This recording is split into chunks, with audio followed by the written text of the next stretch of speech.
It's still winter here in Florida, but today I'm starting tomatoes in my unheated greenhouse to see how early I can grow them.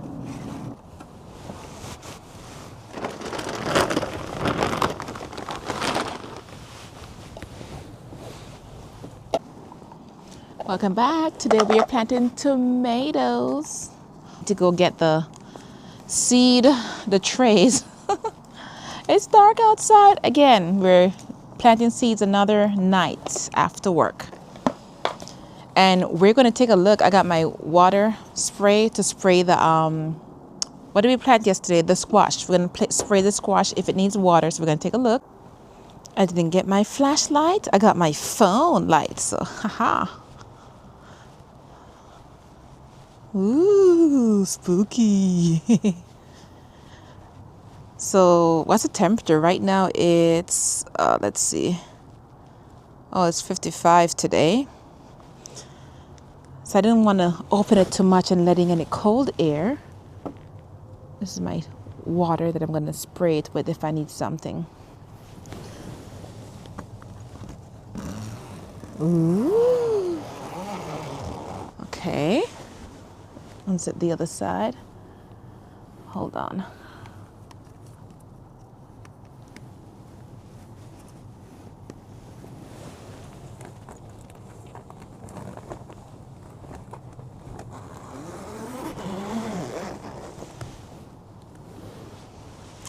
Let's see if it's warm in there. Make sure there's nobody hiding in here like snakes or anything. They shouldn't have gotten in though. We're good. This is so spooky. All right, so you remember the squash I did yesterday? Okay, the soil is still hydrated, so I don't need any more.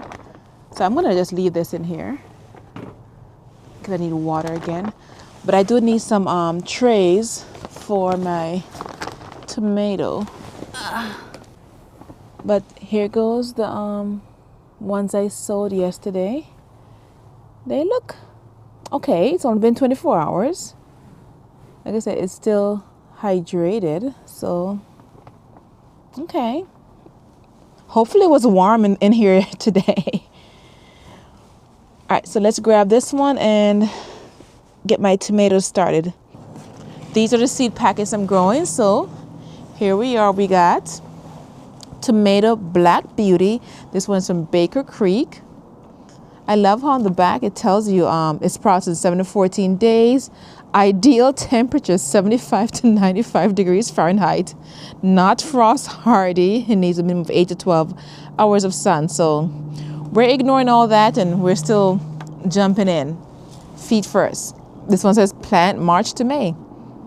So yeah. And then this one is Ferrimores. This one is, I got this one's a gift from Kevin with Epic Gardening for being part of the greenhouse. And how cute is the packet? Aw. Thanks, Kevin. And this one is Botanical Interest. It's a sun gold. I grew this one last year in my green stalks. That was pretty cool. And this is a Bonnie's Best heirloom variety. And I grew this one as well. Actually, no, I'm lying. I didn't grow this one because that's an indeterminate one. This one is a determinate one, so it doesn't grow crazy. It stays compact. I grew this one in the green stalk, so that's pretty cool. So I'm only doing, I'm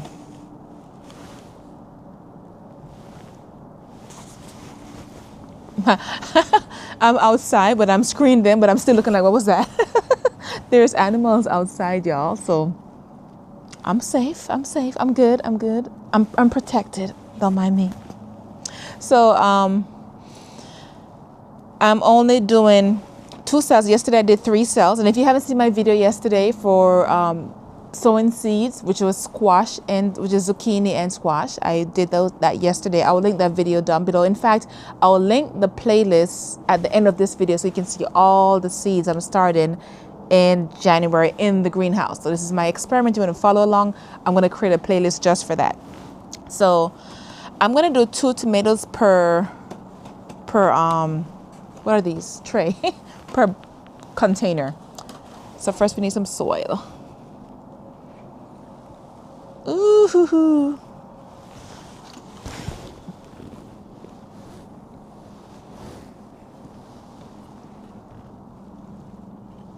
fill it all the way up.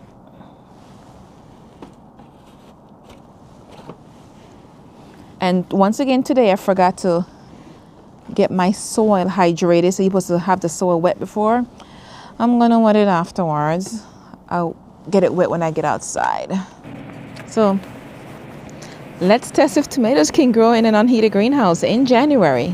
Our lows right now are 30 degrees. Last week we had a few high 20s, and we had some frost and ice. So I'm really pushing it here, but I want to see. Besides, I'm in Florida, right? It might be North Florida, but I'm in Florida. And I want to see, hopefully the daytime highs, which is only 50 degrees, hopefully will warm the greenhouse up enough. So this is an experiment for me. So let's see how it does. And just like yesterday, I forgot to label them. But I'm going to put the label. On it. And the soil is going to sink once I add some water to it. So I'm fine with the levels that they're at. So first, and I'm going to keep them in order.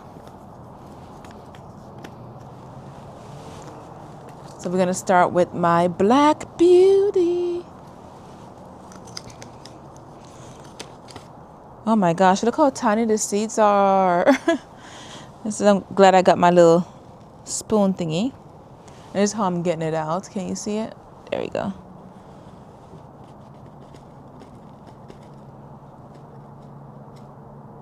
Two, 4. See? Yes, I'm going painstakingly slow and very meticulous to get 4 tiny ones in. So first, how deep do I plant them? Let's see.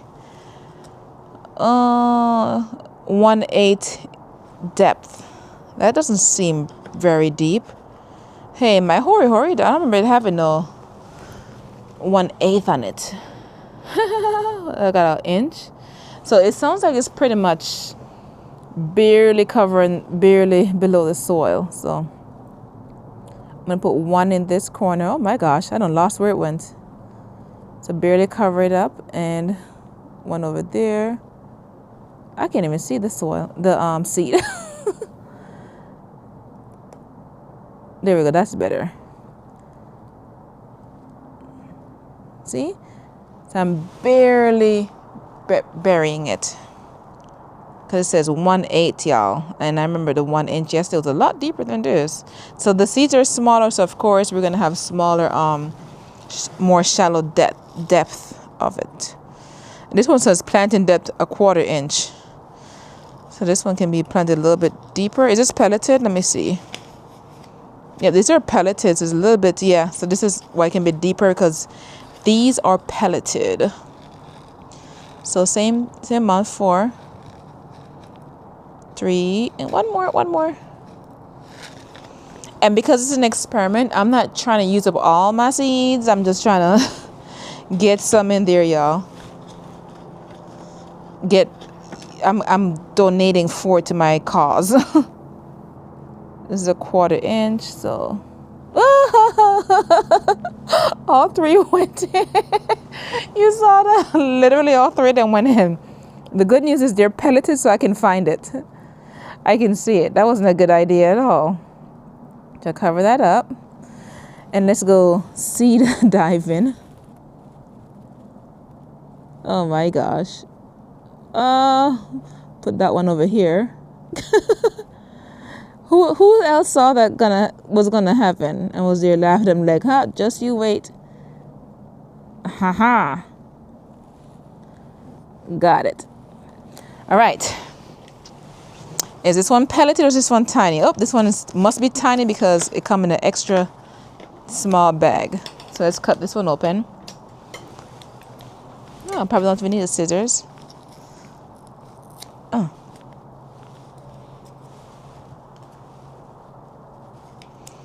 Oh my gosh. And I was so intimidated by seeds, and it's mostly based on not knowing.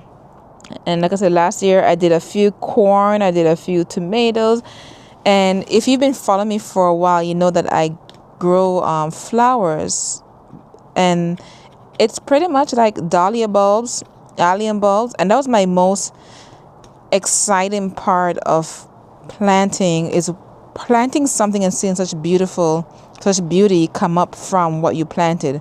So similar to this, like you plant these itty bitty tiny seeds and you get fruit, guys. You get fruit, vegetables, you can feed your family. So I'm so excited about that part. Like right now I can't even feed a baby, but we're gonna say we can't feed our family yet. We're getting there. We got snackable items right now, so eventually, I want to be able to feed my family, y'all. And y'all ain't gonna be able to say nothing to me. Y'all gonna see me like, hey, she don't go to the grocery store no more. All right, so put this one in here. And I'm doing it this way because I didn't label them yet, and I know me, I'm gonna forget.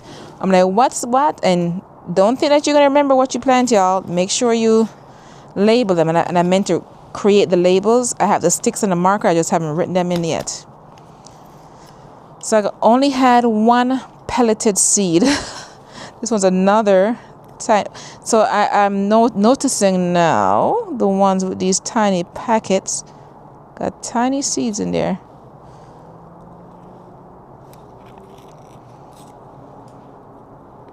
Come on. Try and get 4 out again. Oh my gosh. These seeds are so tiny. They don't even want to come out the packet. Is there anything in here? They forgot to give me seeds. All right, let's make it a bit bigger. Oops, I didn't mean to make it that big. All right, let's try this again. Oh, 1, 2. Oh, do I got 4? I got 5. And I think the next step for me is I'm going to have to learn to start saving my own seeds. So that's something I'm looking forward to. Because once you have your own seed from your garden, it's already accustomed to your climate. It's already accustomed to your zone and the conditions and the temperature and everything. I guess it all falls on the climate, right? But yeah, it would be best in your area. So I'm planting them roughly 1/4 inch. I have stopped looking because some of them said 1/8, some said 1/4 inch. So now I'm at the point where I'm eyeballing it. This is 1/8 inch deep. So I think those are 1/8 inch. We're gonna eyeball it. Got 2 more to go. This one is the heirlooms. This is a Bonnie's Best. This is a fat tomato. This one is 1/4 inch. So the other one I should have make it more surface level, but oh well. I remember my carrot seeds, I was worried. I'm like, oh, I planted it too deep, they're not gonna come up. And they germinated. And I know carrot's supposed to be the hardest to germinate. So if I can grow a whole carrot, y'all, these tomatoes will be fine. I'm not even worried no more. I grew carrots. I grew carrots last year. I planted them at the wrong time, but this year I got them planted early. I see some of them already have their shoulders sticking out. I'm like, okay, carrots, come true. I see you. I'm gonna show you all the carrots probably this weekend. I'll do a little mini updated garden tour for you guys so you can see, especially if you've been following me along and you want to see where everything is. So I'm gonna do an updated, like are we mid-January or end of January? So I'll do a veggie garden tour for y'all. What's this? 1/4 inch. So this one's a little deeper. Oh, this one got a packet inside too. So this is one of the ones I did last year.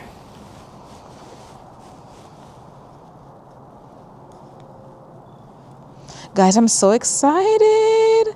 So even though this is like a quick 30 minutes, I came home from work and, I came outside, and this is going to take about 30 minutes to do. And my goal is not to, get overwhelmed, because gardening can become overwhelming because there's never ending garden tasks and chores to do, y'all. Like, you got to water, you got to fertilize, you got to start seeds, you got to do this, you got to do that. So what I'm doing, I'm taking it slow, and I'm just taking one plant at a time each day. And that's what's going to help me get through this garden season. And then for the summertime, I'm not even going to stress. In the summertime, guys, I'm just planting corns, sweet potatoes, melons. I'm not even going to bother with no squash because I'm not trying to deal with no bugs. But if you can't make it in the garden, you're going to be outside. Okra, roselle hibiscus, which is sorrel, moringa, like things like that will be out in the garden. So anything that loves the heat, those will be out there, because I'm not going to go out there deadheading, trimming, doing this, doing that. So whatever survives, you got a good shot. All right, so all my seeds are in. Let me go ahead and put my plant label on. So they will actually live in the greenhouse. This is where they're going to survive. It's going to be warm in there. They won't be getting much light. So once I see the leaves come out, then they will actually, I'll put them outside, probably like on the in the backyard garden or somewhere with sun. But this way they won't be having to deal with any hardening off or anything like that. They'll be, you know how you have outside pets? These are going to be outside plants.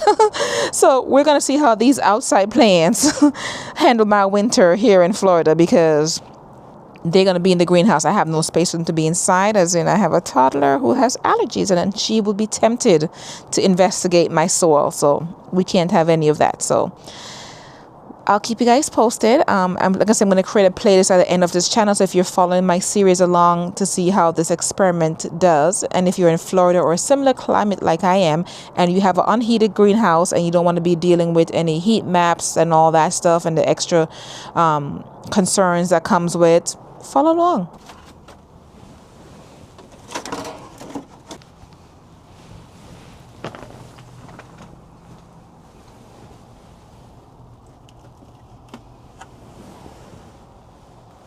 Ta-da! We got seeds. Look at that, guys. They are in there tucked in, and they're about to get zipped up again and get tucked in for the night.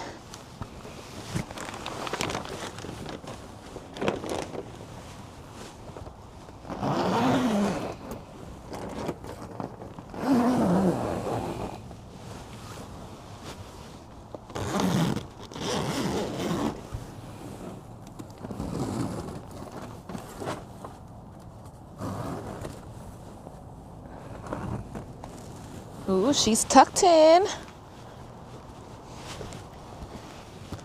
Nice and cozy.